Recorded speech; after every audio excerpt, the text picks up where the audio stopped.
বাংলাদেশ জাতীয়তাবাদী দল বিএনপির ভারপ্রাপ্ত চেয়ারম্যান তারেক রহমানের ৩১ দফা বাস্তবায়নের লক্ষ্যে সমাবেশ, র্যালি ও লিফলেট বিতরণ। পাবনা থেকে শরীফুল ইসলামের পাঠানো তথ্যচিত্রের ডেস্ক রিপোর্ট। বাংলাদেশের গণতন্ত্র পুনরুদ্ধার ও রাষ্ট্র কাঠামো মেরামতের লক্ষ্যে বাংলাদেশ জাতীয়তাবাদী দল বিএনপির ভারপ্রাপ্ত চেয়ারম্যান তারেক রহমানের ৩১ দফা বাস্তবায়নের লক্ষ্যে ১২ই ফেব্রুয়ারি বিকেলে পাবনার কাজিরহাটে সাবেক ছাত্রনেতা ও স্বেচ্ছাসেবক দলের সদস্য সচিব মান্নানের সঞ্চালনায় এবং বেড়া উপজেলা বিএনপির সাবেক সহসভাপতি শামসুর রহমান সমেজের সভাপতিত্বে সমাবেশ, র্যালি ও লিফলেট বিতরণ অনুষ্ঠিত হয়।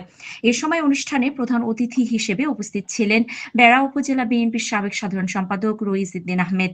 বিশেষ অতিথি হিসেবে উপস্থিত ছিলেন বেড়া উপজেলা বিএনপির সাবেক যুগ্ম সাধারণ সম্পাদক মনিরুজ্জামান মনি, বেড়া উপজেলা বিএনপির সাবেক সাংগঠনিক সম্পাদক লুৎফর রহমান, বেড়া উপজেলা যুবদলের যুগ্ম আহ্বায়ক বাতেন ফকির, যুবনেতা রজব উদ্দিন পাট্টাদার, জেলা ছাত্রদলের সহসভাপতি কাজী মাসুদ রানা সহ বিএনপি ও সহযোগী সংগঠনের সকল পর্যায়ের নেতৃবৃন্দ।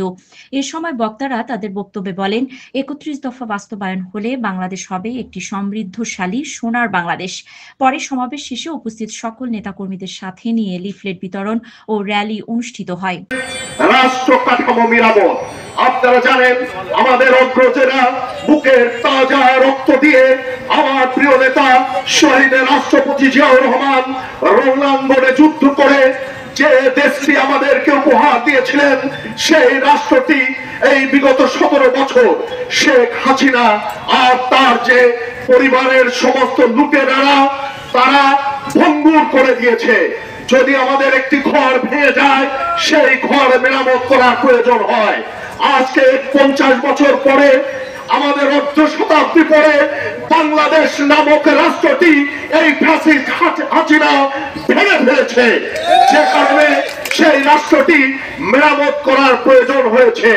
আর সেই মেরামত করার জন্য এই ৩১ দফা যদি আমরা বাস্তবায়ন করতে পারি, বাংলাদেশ সেই আগের অবস্থায় ফিরে যাবে। আমার আপনারা জানেন যে শেখ হাসিনা এই ১৫ বছরে আমাদের প্রত্যেকটি অর্গান, রাষ্ট্রের প্রত্যেকটি কাঠামো তারা ধ্বংস করেছে।